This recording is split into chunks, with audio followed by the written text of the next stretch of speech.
لیکن میرے بھائی یہ میرے رب کا نظام ہے، وہ مجھ سے کیا کام لینا چاہتا ہے یہ مجھے نہیں پتہ، لیکن یہ مجھے پتہ ہے کہ اب جب اس نے رب العزت نے مجھے زندگی دی ہے کہ اس کا کوئی مقصد ضرور ہے۔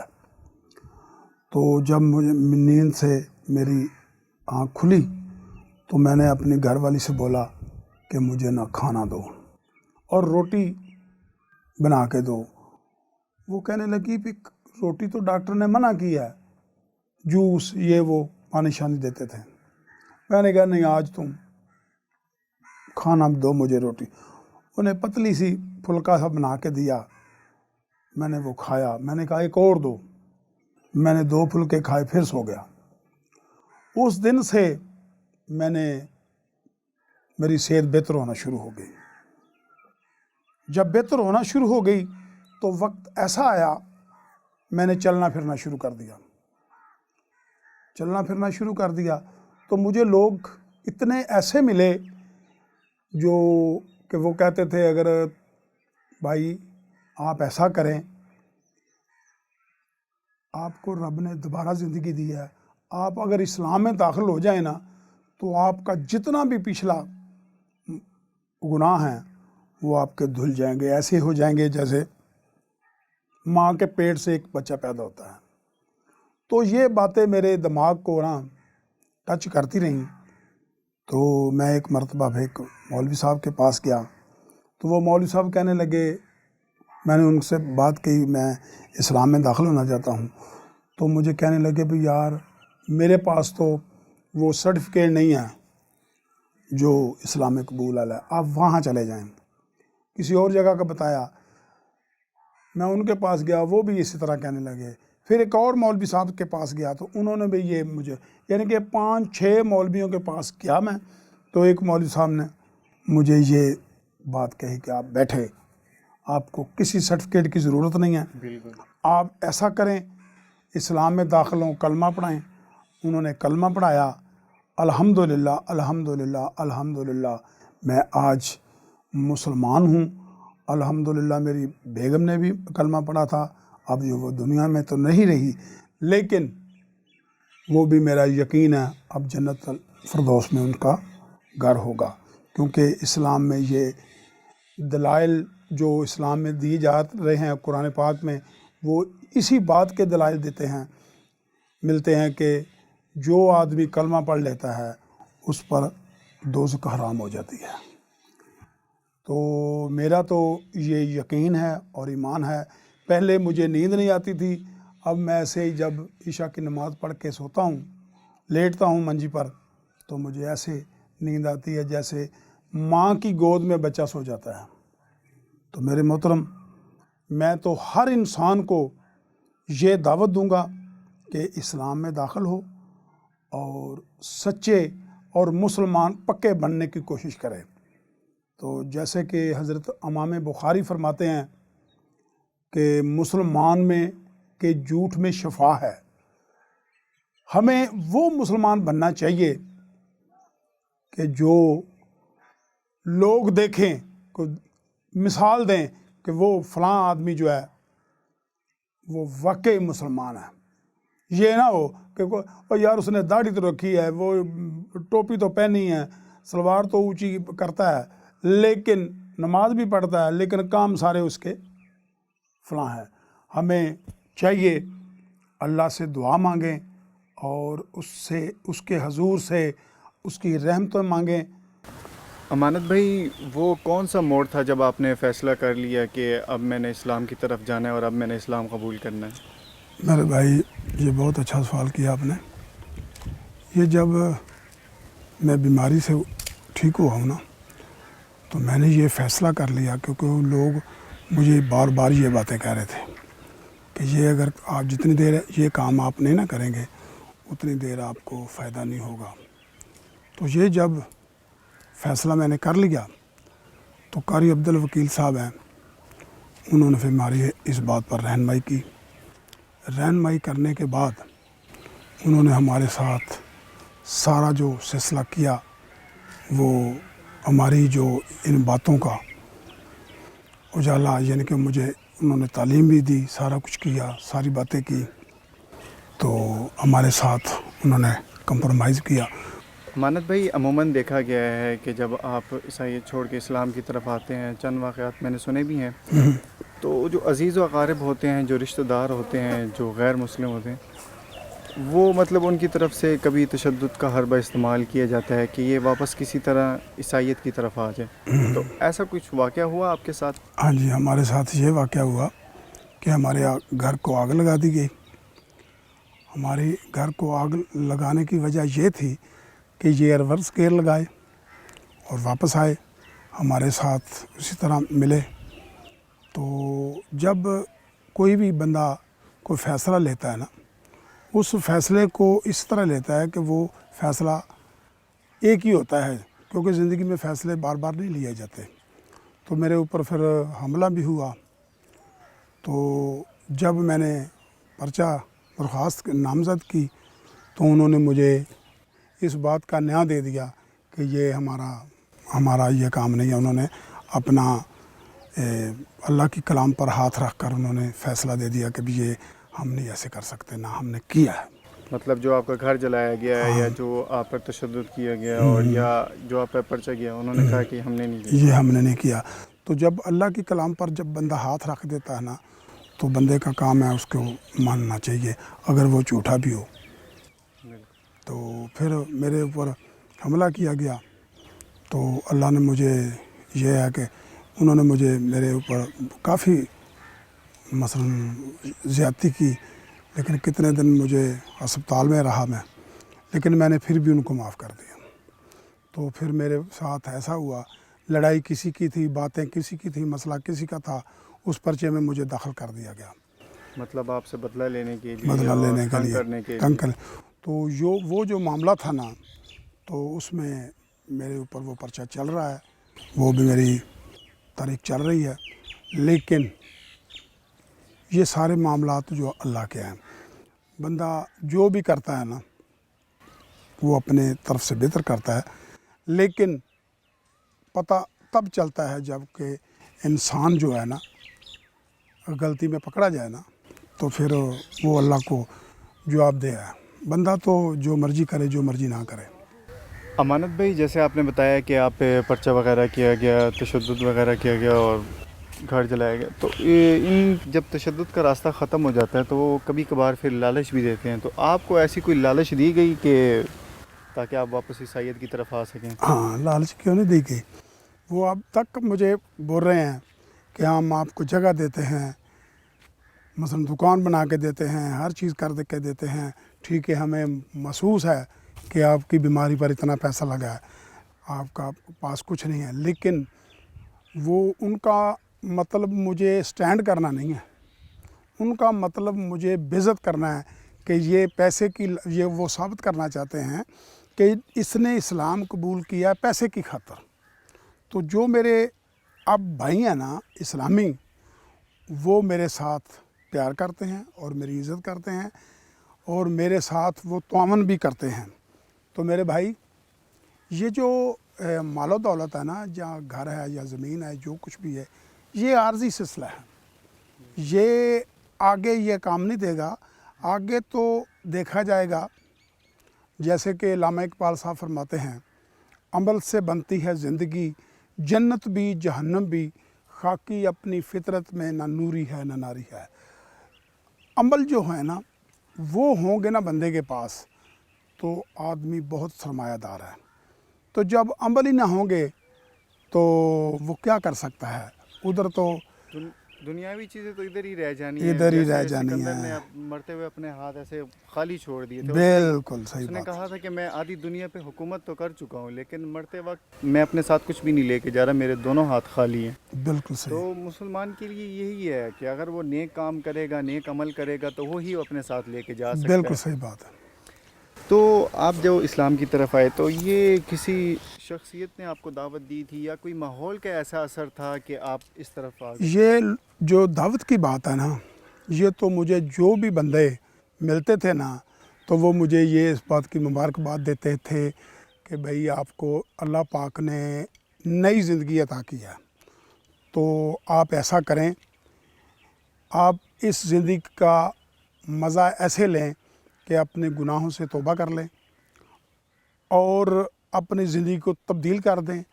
اور میں تو ایک بات اور بھی کہنا چاہتا ہوں. جو آدمی مجھے بولتے تھے تو میں پوچھتا تھا کیا کہنا چاہتے ہو، تو وہ کہتے تھے، میں تو کہتا ہوں یار اسلام میں داخل ہو جاؤ، آپ کو یہ فائدہ ہوگا کہ آپ کے جتنے بھی گناہ ہیں نا وہ سارے معاف ہو جائیں گے، تو آئندہ نہ کرنا تو آپ بہت بہتر ہو جائیں گے. جی بالکل، جب بندہ اسلام قبول کرتا ہے تو ایسے ہو جاتا ہے جیسے اس کے ماں نے بھی اس کو جنم دیا، اور بالکل صاف ستھرا ہو جاتا ہے، کوئی گناہ اس کا نہیں رہتا، بالکل سب کچھ صاف ہو جاتا ہے اور اس کی ایک نئی زندگی شروع ہو جاتی ہے. بالکل صحیح بات ہے. تو اس طرح میں یہ آپ کو یہ بات بتا رہا ہوں کہ میں نے جب یہ اسلام میں داخل ہوا نا تو مجھے اتنی مزے سے نیند آتی ہے. تو پہلے میں 81 تو ڈیزیپام کی گولیاں ڈاکٹر تو 1-2 دیتے ہیں نا، میں 8-8 10-10 کھاتا تھا، لیکن نیند مجھے پھر نہیں آتی تھی. تو اب سکون نہیں تھا سکون نہیں تھا، اس زندگی میں سکون نہیں تھا. جب سے اسلام قبول کیا تو سکون ہی سکون. اب سکون ہی سکون ہے، لیکن سکون مجھے اللہ نے تو دے دیا ہے. یہ جو میرے سابقہ دوست ہیں یا بھائی ہیں یا رشتہ دار ہیں وہ مجھے سکون نہیں رہنا دیتے. امانت بھائی، اسلام قبول کرنے کے بعد ظاہری بات ہے آپ پچھلا طبقہ اپنا چھوڑ کے آئے تھے، تو آپ کو مالی مشکلات بھی پیش آئی ہوں گی، تو آپ اسے کیسے مینیج کر رہے ہیں؟ اسے میرے بھائی اس طرح مینیج کرتے تھے کہ اللہ کے ہاں دعا کرتے تھے، نماز پڑھتے تھے، نعت پڑھتے تھے. تو جب میں اللہ کے حضور رو کر دعا کرتا تھا تو میرا رب مجھے ایسا میری مدد کرتا تھا، مجھے پتہ بھی نہیں چلتا تھا کہ میری مدد کیسے ہوئی اور کہاں سے ہوئی. کرم مانگتا ہوں، عطا مانگتا ہوں، الہی میں تجھ سے دعا مانگتا ہوں. کرم مانگتا ہوں، عطا مانگتا ہوں، الہی میں تجھ سے دعا مانگتا ہوں. عطا کرے تو شان کریمی کا صدقہ، عطا کرے تو شان کریمی کا صدقہ. تجھ سے نہ مانگوں تو کس سے میں مانگوں، تجھ سے نہ مانگوں تو کس سے میں مانگوں. تیرا ہوں میں تجھ سے دعا مانگتا ہوں. کرم مانگتا ہوں، عطا مانگتا ہوں، الہی میں تجھ سے دعا مانگتا ہوں، دعا مانگتا ہوں. جو مخلص ہیں ان کو دولت عطا کر، جو مخلص ہیں ان کو دولت عطا کر. جو بیمار ہیں ان کو صحت عطا کر، جو بیمار ہیں ان کو صحت عطا کر. بیماروں کی خاطر شفا مانگتا ہوں، بیماروں کی خاطر شفا مانگتا ہوں. الہی میں تجھ سے دعا مانگتا ہوں، دعا مانگتا ہوں، دعا مانگتا ہوں، دعا مانگتا ہوں. ماشاءاللہ، بہت زبردست کلام آپ نے پڑھا. امانت بھائی، قبول اسلام کے بعد جو بنیادی عقائد تھے، قرآن مجید کی تعلیم، سنت کی تعلیم، تو یہ آپ کہاں سے حاصل کر رہے ہیں؟ یہ ہمارے قاری صاحب ہیں، قاری عبدالوکیل صاحب، وہ پنڈی میں رہتے ہیں، ان سے یہ سارا کچھ سیکھ رہے ہیں اور پڑھ رہے ہیں۔ میں زیادہ تر نمازیں بھی ادھر ہی پڑھتا ہوں، تو وہ بہت اچھے انسان ہیں، وہ دین کو بہت پیار سے وہ ہمیں سکھاتے ہیں۔ تو آج کی جو موجودہ علمی شخصیات ہیں، تو زیادہ تر آپ کس کو سننا پسند کرتے ہیں؟ میں تو زیادہ تر اپنے مولانا طارق جمیل صاحب ہیں، میں ان کا پروگرام بھی دیکھتا ہوں بہت محبت اور پیار سے، اور جہاں وہ آتے ہیں میں وہاں بھی بہت عقیدت کے ساتھ جاتا ہوں، کیونکہ وہ بہت پیارا اور اچھا بیان کرتے ہیں۔ جب وہ بیان کرتے ہیں تو مجھے رونا آ جاتا ہے، وہ ایسا دل سے وہ بیان کرتے ہیں۔ تو امانت بھائی، آخر میں آپ سے یہ سوال کروں گا کہ مسلمانوں کے نام کوئی پیغام دینا چاہتے ہیں جو آپ کے دل میں ہے کہ یہ پیغام مسلمانوں کے پاس پہنچنا چاہیے؟ تو میرے بھائی، یہ بہت اچھا سوال کیا آپ نے۔ یہ جو ہمارے ملک میں جو سلسلہ چل رہا ہے نا، کیونکہ ہم سبھی لوگ جتنے بھی ہیں پاکستانی، یہ ایک اللہ کو، ایک نبی کو، ایک قرآن کو، ایک کلمے کو ماننے والے ہیں، بے شک۔ لیکن اس میں جو مسئلہ ہمارے ملک میں ہے نا، وہ فرقہ بندی کا ہے۔ فلاں کہتا ہے وہ نہیں اچھا، فلاں کہتا ہے وہ نہیں اچھا، فلاں کہتا ہے وہ نہیں اچھا۔ لیکن یہ جو معاملات نا، فلاں والا اچھا نہیں، ہمیں دیکھنا یہ چاہیے کہ ہم اچھے ہیں۔ جے ہم اچھے ہوں گے تو سبھی ہم کو اچھے لگیں۔ مطلب ہم کسی کو جج نہیں کر سکتے کہ یار آپ اچھے نہیں ہیں، اچھے آپ نہیں ہیں، اچھے ہیں، بالکل۔ یعنی پہلے اندر خود کو پہلے ٹھیک کرنا چاہیے۔ میں کہتا ہوں یہ جو بندہ جب خود اپنے آپ کو ٹھیک کر لے گا نا، تو سبھی دنیا ٹھیک نظر آئے گی۔ تو میں یہ جو ہمارے عالم دین ہیں، کیونکہ میں تو ایسا اتنا علم نہیں رکھتا کہ میں ان کو سمجھاؤں یا ان کو کچھ کہوں، لیکن یہ میں پیغام دوں گا کہ پاکستان میں اتنے لوگ ہیں جو اسلام میں داخل ہونا چاہتے ہیں، وہ ڈر کے مارے نہیں ہوتے۔ وہ کہتے ہیں کہ یہ جو آج کا مسلمان ہے نا، آج کا جو اس وقت موجودہ دور چل رہا ہے، ایک دوسرے سے ہمیں سبق لینا چاہیے، لیکن ہم ایک دوسرے سے سبق یہ لے رہے ہیں کہ ہم بے ایمانی کے ساتھ کتنا پیسہ کما سکتے ہیں، وہ ایسے کر رہا ہے مجھے بھی ایسے کرنا چاہیے۔ یہ نقل نہیں، نقل جو یہ کرنی چاہیے کہ فلاں آدمی یار اتنی نمازیں پڑھتا ہے، 5 نمازیں پڑھتا ہے، تحیت بھی پڑھتا ہے، مجھے بھی ایسا کرنا چاہیے۔ لیکن ایسا ہم نہیں کرتے۔ ہم ایسا کرتے ہیں، ہمیں جب کوئی حرام کاری کی دعوت دیتا ہے یا کوئی جوئے کی، شراب کی، گندی گلیت کی دعوت دیتا ہے تو ہم بھاگ کر جاتے ہیں۔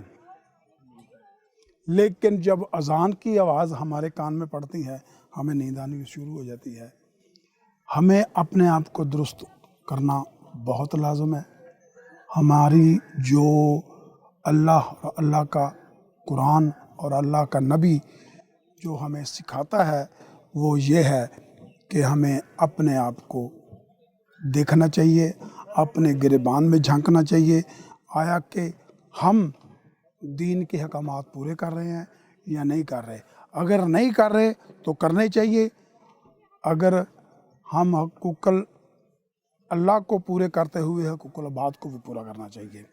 تو تو میں یہ ریکویسٹ کروں گا سب اپنے عالم دین سے کہ یہ جو فرقہ بندی ہے، اس کا کوئی بیٹھ کر حل نکالے، اور جو کوئی نیا بندہ اسلام میں داخل ہونا چاہے اس کے لیے ایسی آسانیاں پیدا کرے کہ وہ جیسے مجھے پریشانی بنی ہے، میرا گھر جلا دیا، مجھ پر مار کٹائی کی، مجھے کیس کر کے اندر بھیج دیا، تو یہ جتنے بھی پاکستان میں لوگ ہیں وہ اسلام میں داخل تو ہونا چاہتے ہیں، لیکن جب ہمارے جیسے بندے کو دیکھتے ہیں نا، وہ یار اس کا تو یہ حال ہو گیا، اس کا تو ایسے ہو گیا، تو پھر لوگ ڈر جاتے ہیں، مطلب وہ حالات سے گھبرا جاتے ہیں، کچھ نہیں کرنا چاہیے۔ تو امانت بھائی آپ کا بہت بہت شکریہ، ہم تہ دل سے آپ کے مشکور ہیں کہ آپ جزاک نے اللہ، قیمتی وقت نکالا اور ہمیں اپنی یہ ردات سنائی۔ جزاک اللہ۔ اور ہماری بھی یہی دعا ہے کہ جو فرقہ واریت ہے یہ کسی طرح ختم ہو جائے، تاکہ جو لوگ مسلمان ہونا چاہتے ہیں، جو کرسچن ہیں یا کسی اور مذہب سے ہیں، وہ اسلام کی طرف آنا چاہتے ہیں تاکہ ان کے لیے آسانیاں پیدا ہوں۔ ہم اللہ سے دعا یہی کرتے ہیں کہ اللہ آسانیاں پیدا کریں۔ آمین۔ اور بہت شکریہ، آپ نے ہمیں بہت مہربانی۔ السلام علیکم۔ ناظرین کرام، آپ نے ہماری گفتگو امانت بھائی کے ساتھ سنی، ان کا درد دل سنا۔ جیسا کہ وہ کہہ رہے تھے کہ ہماری امت میں گروہ بندیاں، فرقہ واریت بہت زیادہ ہے اور ایسا نہیں کرنا چاہیے۔ وہ بتا رہے تھے کہ کافی ایسے غیر مسلم ہیں جو مسلمان ہونا چاہتے ہیں، لیکن جب وہ یہ چیزیں ہم لوگوں میں دیکھتے ہیں تو وہ دور ہی ہو جاتے ہیں۔ ناظرین کرام، پروگرام کا وقت اختتام پذیر ہو رہا ہے، تو ہم اسی دعا کے ساتھ اپنا پروگرام ختم کرتے ہیں کہ اللہ تعالی ہمیں ایک امت بنائے۔ اپنے اور اپنے پیاروں کا خیال رکھیں۔ مجھے اجازت دیجیے، اللہ حافظ۔